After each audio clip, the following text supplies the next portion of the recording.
ओम नमो भगवते वासुदेवाय। ओम नमो भगवते वासुदेवाय। हरे Krishna. Reading from Srimad Bhagavatam, canto number 1, chapter number 4, entitled as the appearance of Sri Narada, and text number 10. स सम्राट कस्य वाहेतो सम्राट्कस्य वाहेतो पाण्डूनां मानवर्धनः पाण्डूनां मानवर्धनः प्रायोपविष्टो गङ्गायां प्रायोपविष्टो गङ्गायाम् अनादृत्याधिराश्रियम्. अनादृत्यादिराश्रियम्. Translation and purport by His Divine Grace A.C. Bhaktivedanta Swami Maharaj Srila Prabhupada ki Jai. Translation. He was a great emperor and possessed all the opulences of his acquired kingdom. He was so exalted that he was increasing the prestige of the Pandu dynasty. Why did he give up everything so to sit down on the bank of the Ganges and fast until death? Purport.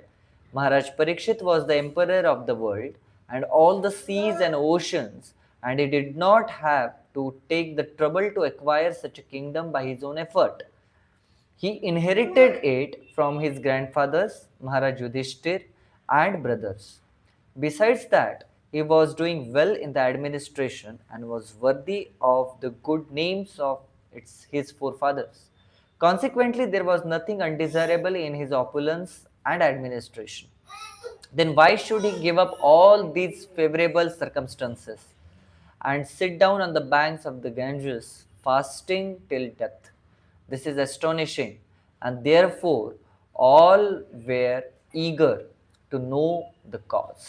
So I welcome all of you to today's Srimad Bhagavatam class here at ISKCON Goregaon West. And as Parikshit Maharaj is fasting from water, food, and sleep on the banks of Ganges, I request, my humble request, to Prahlad Prabhu to fast from his notorious activities for at least half an hour next, so that we can hear Srimad Bhagavatam class. Hare Krishna, I am talking to you. He is not giving at all a bow to me.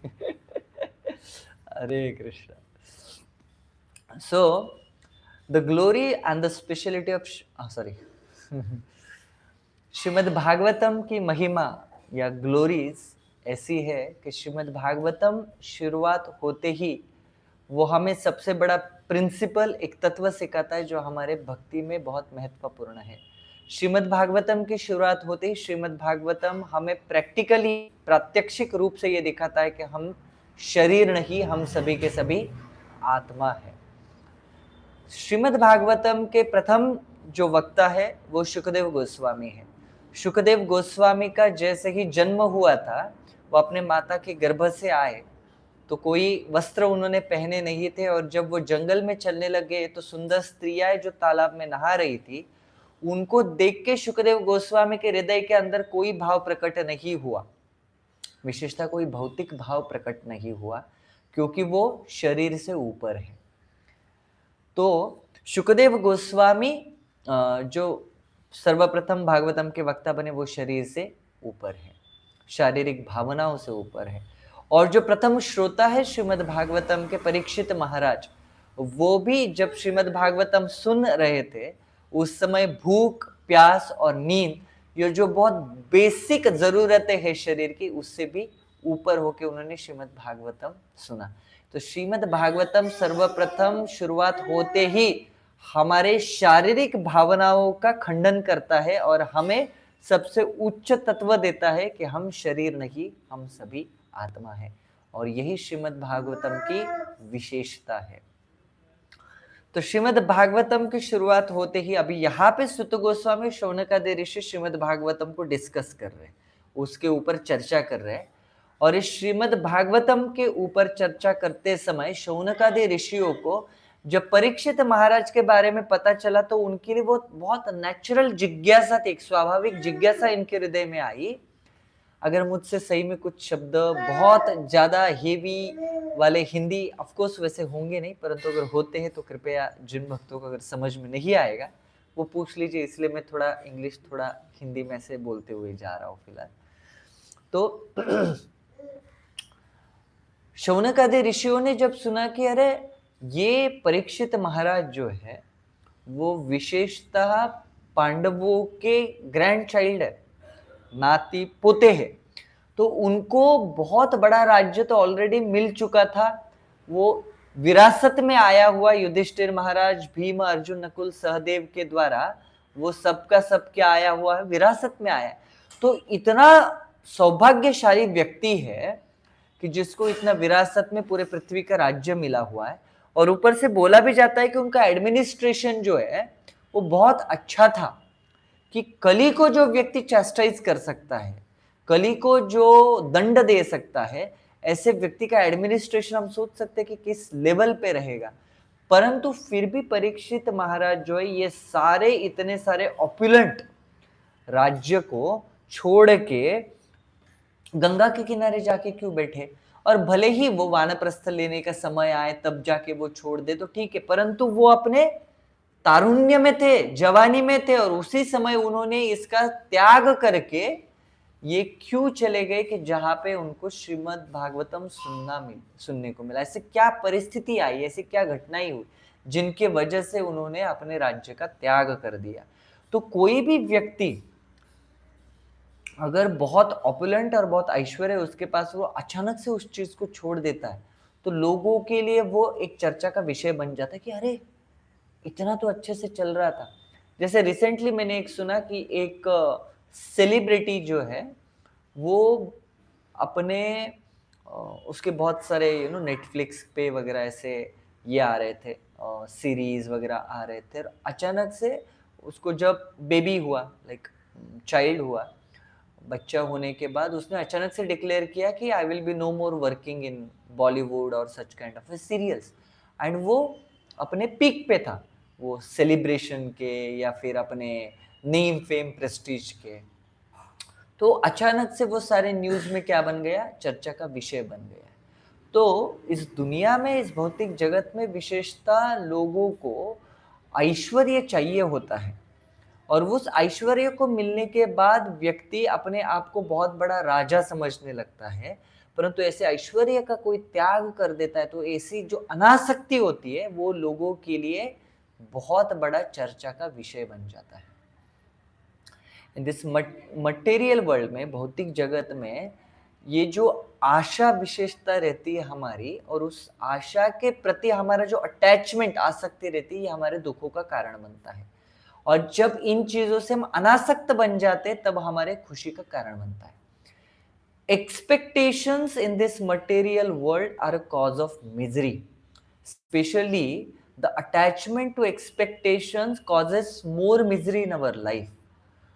For the happy life, especially if you want the happy devotional life, detachment is a foundation of happy spiritual life. And the foundation of detachment is actually attachment towards the lotus feet of Krishna. That is what a formula is. आशा ही परम दुखा नाम। इस भौतिक जगत में आशा हमारे दुखों का कारण बनता है। विशेषतः वो आशाओं के प्रति अगर हमारी आसक्ति है तो वो हमें और दुख देती है। इन दुखों से दूर जाके अगर हमें खुशी और आनंदमयी आध्यात्मिक लाइफ जीनी है, आध्यात्मिक जीवन जीना है, तो उसके लिए अनासक्ति ये सबसे बड़ा फाउंडेशन है। उसकी नींव अनासक्ति है, और उस अनासक्ति की नींव भगवान के चरण कमलों के प्रति आसक्ति, ये उसका फाउंडेशन है। अगर कोई व्यक्ति भगवान के चरण कमलों के प्रति आसक्त होगा तो उसके जीवन में दुख ऐसे ही चले जाएंगे। ठीक है, तो विशेषता जब हम बोलते कि आशा ही परम दुखा नाम, तो लोग बोलते तो कोई आशा नहीं रखनी चाहिए। मैं इस भौतिक जगत में हूं तो मुझे किसी परिस्थिति से, किसी घटना से कुछ आशाएं रहती है, कुछ व्यक्तियों से मुझे आशा रहेगी, कुछ वस्तुओं से मुझे आशा रहेगी। अगर मैं किसी भी व्यक्ति या परिस्थिति के प्रति अपनी आशा नहीं रखता हूं तो मैं जीऊंगा कैसे? इंसान हूं, इंसान के अंदर तो आशा तो नेचुरली आने वाली है, बिना आशाओं का इंसान कैसे रहेगा? तो आशा ये हमारे जीवन में और हमारे भावनाओं की दृष्टि से इंसान होने की वजह से बहुत स्वाभाविक है कि हमारे जीवन में आशा आएगी, परंतु उन आशाओं के प्रति आसक्ति बनाए रखना ये हमारे दुखों का कारण बनता है।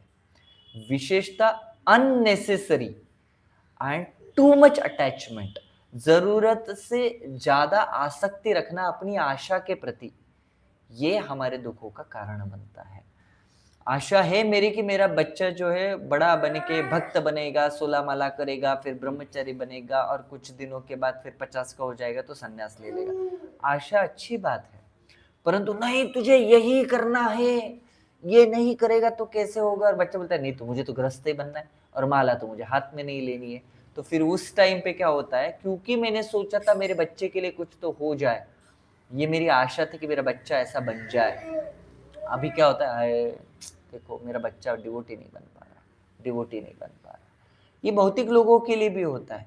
मुझे जीवन में इतनी फैसिलिटीज नहीं मिली थी, लेकिन मैंने तुम्हारे लिए सारी फैसिलिटी ली, मेरी इच्छा है कि तुम इंजीनियर बनो, डॉक्टर बनो, लेकिन उसको कुछ नहीं बनना था, उसको टायर पंक्चर का दुकान निकालना था।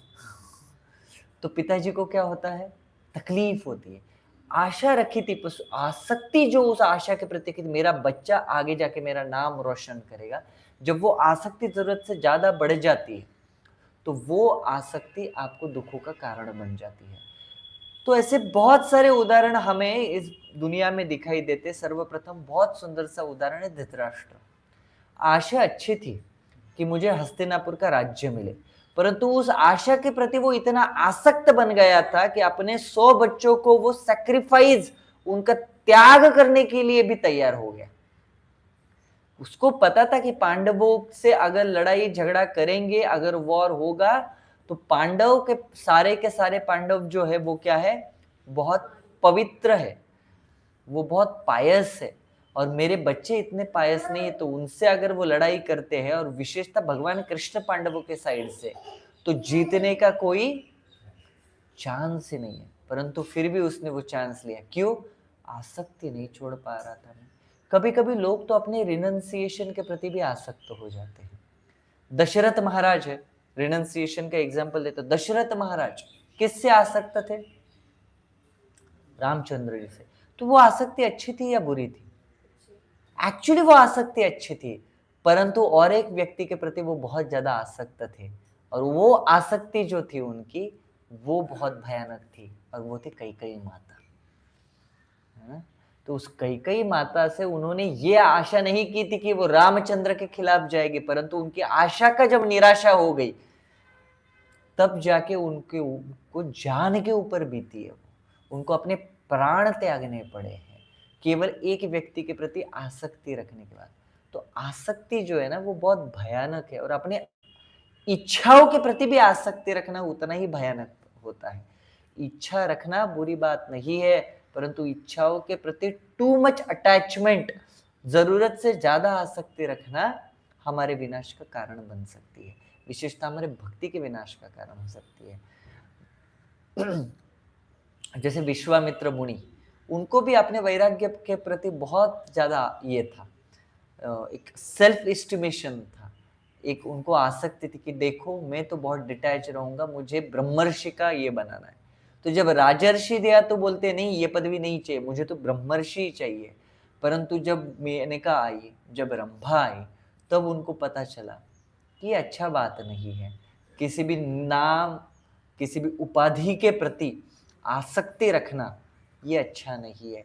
वो आशा रखना ठीक है कि उनको ब्रह्मर्षि बनना है, परंतु उस ब्रह्मर्षि के उपाधि के आशा के प्रति उनकी जो आसक्ति थी वो उनको तकलीफ दे रही थी।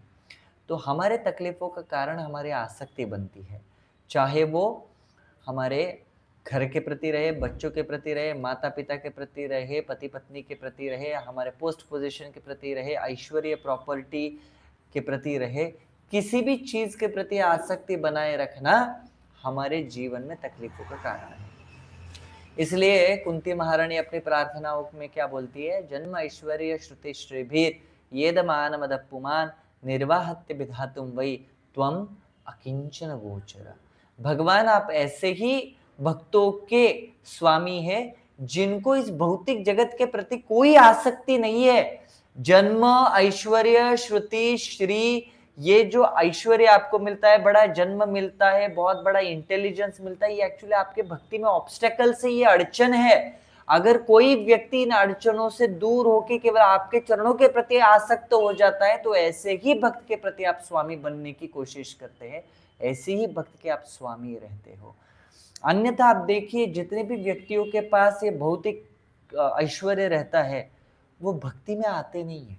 उनके लिए बहुत मुश्किल होता है भगवान की भक्ति करना। इसलिए अगर हमारे जीवन में कोई भौतिक ऐश्वर्य नहीं है, तो वो एक्चुअली भगवान का आशीर्वाद है। और अगर हमारे जीवन में हमारे पास कोई भौतिक ऐश्वर्य रहे क्यों ना, उस ऐश्वर्य को भगवान के शक्तिमान के, भगवान के सेवा में अगर हम उसको उपयोग करते हैं, तो भी हम अकिंचन गोचर है, क्योंकि हम हमारा स्वामित्व उसके ऊपर दिखा नहीं रहे। तो ऐसे भक्तों के प्रति भगवान क्या होते हैं, हमेशा बहुत आकर्षित होते हैं, जो भगवान के चरण कमलों के प्रति आसक्त होते हैं। तो परीक्षित महाराज के केस में भी यहाँ पे यही है कि इतना बड़ा ऐश्वर्य, इतना बड़ा राज्य, इतना बड़ा शानो शौकत, उर्दू शब्द हो गया ये, उनके पास थी, परंतु इतना ऐश्वर्य होने के बावजूद भी जैसे ही उनको पता चला कि मुझे 7 दिनों में मृत्यु आने वाली है, सोचा नहीं ना विचार किया, परीक्षित महाराज ने तुरंत सब कुछ छोड़ दिया। अपना बेटा जो जन्मेजय है उसको राजगद्दी पे बिठा के वो गंगा के किनारे चले गए। तो ये सब कुछ होने के बाद ये जिज्ञासा जो है, भौतिक जगत में लोग बोलते हैं क्यूरियोसिटी किल्स द कैट। कभी कभी अब मैं सोचता हूँ कि ये कहावतें भी कितनी हिंस्र तरीके की है कि क्यूरियोसिटी सीधा किल्स द कैट, है ना। It's not punishes the cat, it's not it gives some kind of a trouble to the cat, सीधा किल्स द कैट सीधा मार ही दो करके। तो बड़ा अच्छा नहीं लगता है कभी कभी कुछ कहावतें बोलने के लिए, बट अभी वो बहुत इस भौतिक जगत में लोग उसका उपयोग करते हैं। परंतु आध्यात्मिक जगत में क्यूरियोसिटी, जिज्ञासा जो है, वो आपको एक्चुअली भगवान के पास, भगवान के कृष्ण कथा के पास, हरि कथा के पास और पास में लाने का कार्य करती है। तो आध्यात्मिक जगत में इसलिए भगवान 4 लोग जो बोलते कि जो 4 लोग मुझे अप्रोच करते हैं, भगवद गीता में 4 लोग कौन से बोलते हैं भगवान, आर्त, अर्थार्थु, जिज्ञासु और ज्ञानी। ये 4 लोगों में जिज्ञासु लोग भी आते हैं कि जिनको क्यूरियोसिटी होती है कि भगवान कौन है, भगवान कैसे, भगवान के प्रति उनको ज्ञान प्राप्त करने की बहुत इच्छा होती है। तो ऐसा जिज्ञासु व्यक्ति भक्ति में और ज्यादा आगे बढ़ता है। भौतिक जगत में जिज्ञासाएं आपको तकलीफ में डाल सकती है, आध्यात्मिक जगत में जिज्ञासा आपको तकलीफ में नहीं डालेगी। अनटिल एंड अनलेस आपकी जिज्ञासा किसी भक्त के खामियां देखने में हो, किसी भक्त के शॉर्टकमिंग्स देखने में हो, किसी भक्त के पतन, भक्तों का पतन नहीं होता है, परंतु वो कैसे डेविएट हुआ, डिस्ट्रैक्ट हुआ, इसको क्या हुआ, उसके बारे में ऐसा क्या हुआ, हाँ उसने ऐसा किया क्या, ऐसा हुआ क्या। तो इस पद्धति की curiosity definitely kills the cat, kills our devotional service. परंतु भगवान के प्रति, भगवान की लीलाओं के प्रति, भगवान के भक्तों की लीलाओं के प्रति अगर क्यूरियोसिटी है, तो हमें वो आध्यात्मिक प्रगति दिलाती है करे। तो वैसे शौनकादि ऋषि जो है वो महाराज परीक्षित के बारे में और जानने के लिए उत्सुक हुए। वो कि हमें बताइए कि ऐसा व्यक्ति जो गृहस्थ है, ऐसा व्यक्ति जो राज सिंहासन पे बैठा हुआ है और बड़े अच्छे तरीके से राज्य कारभार कर रहा है, उस व्यक्ति के जीवन में से अनासक्ति कैसे प्राप्त हुई उसको, कि वो सब कुछ छोड़ के गंगा के किनारे, ऐसा कौन सा इवेंट हुआ कि उनको गंगा के किनारे आना पड़ा। क्योंकि इतना आसान नहीं है कि सब राज्य का राज्य कारभार छोड़ के केवल भगवान के प्रति शरणागत आके भगवान के लिए समर्पित कर देना। लाखों करोड़ों सालों में एक वैसा व्यक्ति आता है, बहुनाम जन्मना मनते ज्ञानवाम माम प्रपद्यते वासुदेवम सर्वम इति स महात्मा सुदुर्लभ। तो ऐसा इस जीवन में कोई भी व्यक्ति बहुत दुर्लभ होता है जिसको वासुदेव ही सर्वस्व लगते हैं और वो सब कुछ छोड़ के केवल वासुदेव के प्रति आते हैं। अभी सोचिए हम में से कितने सारे भक्त हैं जो दशकों से भगवान के भक्ति में लगे हुए हैं। हमें पता है हरिनाम ही सब कुछ है, हरि कथा ही सब कुछ है, हम शरीर नहीं है, हम आत्मा है। जितने भी रिश्ते नाते हमने इस भौतिक जगत में बनाए वो कुछ सालों के लिए है, लेकिन फिर भी हम में से कितने लोग हैं जो हमारे घर को, रिश्तेदारों को छोड़ के सर्वस्वी भगवान की सेवा में लगने की चाहत रखते हैं। कितने भक्त हैं जो हम बोलेंगे नहीं आज के बाद मैं सन्यासी बन जाऊंगा, वानप्रस्थ कुछ मेरे घर से लेना देना नहीं। बहुत कम है, बहुत कम है। हाँ वही बहुत कम है। हरे कृष्ण। जो है प्रभु जी, घर को छोड़ के ये कपड़ा पहनने के बाद भी भौतिक चीजों के प्रति आसक्ति बहुत ज्यादा रहती है। मैं आपको बहुत क्लियर उदाहरण देता हूँ। अगर कोई मुझे बोले कि प्रभु जी बहुत अच्छा है भगवान के सेवा में आप अपना मोबाइल यूज कर रहे हो करके, लेकिन क्या आप ये मोबाइल, मैं केयर करूंगा यूट्यूब का वगैरह, क्या ये आप मोबाइल मुझे दोगे? आपको क्या लगता है मैं दूंगा? तो ऑफकोर्स मैं मोबाइल के प्रति अटैच इतना आसक्त नहीं हूँ, परंतु ये मोबाइल जिस व्यक्ति ने दिया उस व्यक्ति के प्रति मेरी आसक्ति है। तो वो प्रेम का प्रतीक समझ के मैं रख रहा हूँ अपने पास करके और उसको भगवान के सेवा में मैं उपयोग कर रहा हूँ करके। तो डेफिनेटली हम सभी भक्तगण जो है, भले हम भगवान के भक्ति में लगे हुए, परंतु हमारे हृदय में जो ये अनर्थ है, काम क्रोध मद मत्सर और उसके पर जैसे जो आसक्ति होती है उसको निकालने के लिए टाइम जाता है करके। Definitely certain things are very easy, certain things are not so easy. Mostly ऐसा नहीं कि हाँ कोई गृहस्थ व्यक्ति अपना घर छोड़ के नहीं आ रहा है इसका मतलब भगवान के प्रति उसको प्रेम नहीं है करके। विशेषतः कुछ ऐसे ड्यूटीज होते, कुछ ऐसे कर्तव्य है जिनको हम कलयुग में छोड़ नहीं सकते हैं, या उनको छोड़ना थोड़ा मुश्किल रहता है करके। परंतु जरूरी नहीं है कि कोई वानप्रस्थ नहीं है, भगवे कपड़े में नहीं है, तो इसका मतलब वो भगवान के प्रति उसकी सिंसियरिटी नहीं है, भक्ति के प्रति उसकी सिंसियरिटी नहीं है। इवन 60-70 साल के होने के बाद भी कुछ भक्तगण ऐसे हैं, हम देखिए जुहू में भी जाएंगे तो हमें कितने सारे गृहस्थ भक्त है जो, जैसे simple example Mukund Madhav Prabhu, he is a गृहस्थ पर्सन बट द रिस्पॉन्सिबिलिटी और जो कर्तव्यों का पालन वो मंदिर में रह के कर रहे, वो कितने सारे ब्रह्मचारियों से ज्यादा रिस्पॉन्सिबिलिटीज लेके मंदिर में अपनी सेवा दे रहे हैं और वो भी दशकों से दे रहे हैं। तो ऐसे गृहस्थ जो है वो वंदनीय और पूजनीय होते हैं। ऐसे गृहस्थ भले उनके बाहरी रूप से अगर वो दिखते नहीं है कि वो रिनाउंस्ड ऑर्डर में है, परंतु वो सन्यास के स्तर पे रहते हैं, क्योंकि उन्होंने अपने घर के जो कर्तव्य है उनके साथ साथ उन्होंने अपने भगवान के प्रति, भक्तों के प्रति और मंदिर के प्रति कर्तव्यों का वो पालन कर रहे हैं। तो ऐसे बहुत सारे भक्तों को मैं आज तक जानता हूँ जिन्होंने अपना सर्वस्व गृहस्थ होने के बावजूद भी मंदिर के लिए अपनी जो संपूर्ण जीवन है वो समर्पित किया हुआ है। तो ऐसे भक्तों में रिनाउंस्ड ऑर्डर में कोई ये नहीं है, वो एक्सटर्नल से कि वो कलर कपड़ा पहनेंगे और हम अलग कलर का कपड़ा पहनेंगे, परंतु जो डेडिकेशन है हृदय के अंदर वो वंदनीय और पूजनीय होता है हमेशा। तो भगवान के भक्ति में एक्सटर्नल डजंट मैटर। परीक्षित महाराज गृहस्थ थे, पांडव गृहस्थ थे, अम्बरीश महाराज गृहस्थ थे, ठीक है, परंतु वो सभी के सभी, व्यासदेव गृहस्थ थे, परंतु व्यासदेव और सुखदेव गोस्वामी कोई अंतर नहीं देखते, क्योंकि सुखदेव गोस्वामी में जितना रिनंसिएशन था उतनी ही व्यासदेव में भी रिनंसिएशन है, उतना ही नारद मुनि में रिनंसिएशन है, उतना ही प्रहलाद महाराज में है, ध्रुव महाराज में है। तो कोई ब्रह्मचारी, गृहस्थ, वानप्रस्थ है या सन्यासी, ये केवल एक भौतिक जगत में दिया गया उपाधि है, एक भौतिक जगत में दिया गया सेटअप है जिससे हम भगवत भक्ति कर सकते हैं। आप गोलोक वृंदावन में जाएंगे तो वहां पे आपको ब्रह्मचारी नहीं दिखाई देंगे, आप गोलोक वृंदावन में जाएंगे तो वहां पे आपको सन्यासी नहीं दिखाई देंगे, वहां पे सभी लोग गृहस्थ हैं, ठीक है। वैकुंठ में जाएंगे तो वहां पे आपको ब्रह्मचारी जन सन्यासी नहीं दिखाई देंगे, वहां पे सभी भक्तगण गृहस्थ आश्रम के जैसा स्वीकार करके। ऑफ कोर्स भगवान के जितने भी सारे जो ग्वाल बाल है उनके वो सभी क्या बोलते हैं वो ये आध्यात्मिक जगत बियॉन्ड है ब्रह्मचर्य वानप्रस्थ गृहस्थ एंड संन्यास, वहां पे ये कैलकुलेशंस है नहीं। ये केवल इस भौतिक जगत का टेम्पररी वर्णाश्रम सिस्टम है कि जो वर्ण और आश्रम है ये केवल भौतिक जगत के लिए अप्लाई होते हैं, ये आध्यात्मिक जगत के लिए है नहीं।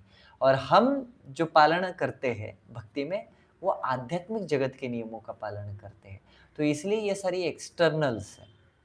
और इसका अभी अब देखिए, अगर आप परम पूज्य राधानाथ स्वामी महाराज, परम पूज्य लोकनाथ स्वामी महाराज, परम पूज्य जयपताका स्वामी महाराज, परम पूज्य भक्ति विकास स्वामी महाराज हो गए, लेकिन वही श्रीमान श्याम सुंदर प्रभु है, श्रीमान गुरुदास प्रभु हो गए, श्रीमान ब्रह्मानंद प्रभु हो गए, शंकरशन दास अधिकारी प्रभु जी हो गए करके, तो ये जितने भी सारे प्रभुपाद के गृहस्थ डिसाइपल, वैशेषिका प्रभु हो गए, ये सारे जितने भी गृहस्थ डिसाइपल है वो सन्यास से थोड़ी कम है। उन्होंने अपना संपूर्ण जीवन श्रील प्रभुपाद के लिए समर्पित किया गया है। तो भक्त का ये कार्य होता है कि हम कभी भी एक्सटर्नल चीज़ों को ना देखते हुए, मेरे गुरु महाराज ने हमेशा यही बताया है हम लोगों को, एक ब्रह्मचर्य को संपूर्ण गृहस्थ आश्रम के सारे गृहस्थों का अपने पिता तुल्य, पिता समान तरीके से उनका आदर करना चाहिए, और एक गृहस्थ को रिनाउंस्ड ऑर्डर ऑफ लाइफ का भी आदर और ये करना चाहिए। अगर ये दोनों एक दूसरे का आदर नहीं करेंगे तो आध्यात्मिक जगत में ये प्रगति नहीं कर पाएंगे, आध्यात्मिक जीवन में ये प्रगति नहीं कर पाएंगे। और विशेषता गृहस्थों का कर्तव्य होता है कि जो भी विशेषता ब्रह्मचारी है उनका ख्याल अपने बच्चों के समान, उनको अपने बच्चों के तरह उनका ख्याल रखना चाहिए। इसका मतलब ये नहीं है कल टॉफियाँ लेके अरे ब्रह्मचारी इसको toffee, not in that sense, spirit के हिसाब से कि यस ये ब्रह्मचारियों ने अपना जीवन भगवान के लिए समर्पित किया है, इनके जीवन में दूसरा कोई नहीं है, केवल छोटा सा झोला रहता है जिसको उठा के वो चल देते एक जगह से दूसरी जगह सेवा करने के लिए। तो इनका ख्याल रखने के, जैसे मैं अपने पुत्र और पुत्री को सब चीज़ें प्रदान करता हूँ ताकि उनका जीवन सुखमय हो, मेरा कर्तव्य है कि मैं इन ब्रह्मचारी को भी वो चीज़ें प्रदान करूँ। इस तरीके से गृहस्थ का विचार विनिमय होना चाहिए। और एक ब्रह्मचारी ने भी कि क्योंकि वो बाहर जाने के बावजूद भी हर रोज अपनी साधना करते हैं, माया के दुनिया में रहने के बाद, इल्यूजरी वर्ल्ड में रहने के बाद भी वो अपना साधना करते हैं, मंदिर में सेवा भी करते हैं, ऊपर से फाइनेंशियल हेल्प भी करते हैं। तो ब्रह्मचारियों को अपना संपूर्ण रिस्पेक्ट और आदर उन गृहस्थों को देना चाहिए, तभी ये भौतिक जगत में हमारा जो मिशन है श्रील प्रभुपाद का वो बहुत अच्छे तरीके से चलेगा। और कोऑपरेशन करते हुए, एक दूसरे के साथ सहकार करते हुए हमारी कम्युनिटी, हमारी संस्था और भी आगे बढ़ती जाएगी। हरे कृष्ण। ग्रंथराज श्रीमद् भागवतम की जय, श्रील प्रभुपाद की जय, निताय गौर प्रेमानंदे।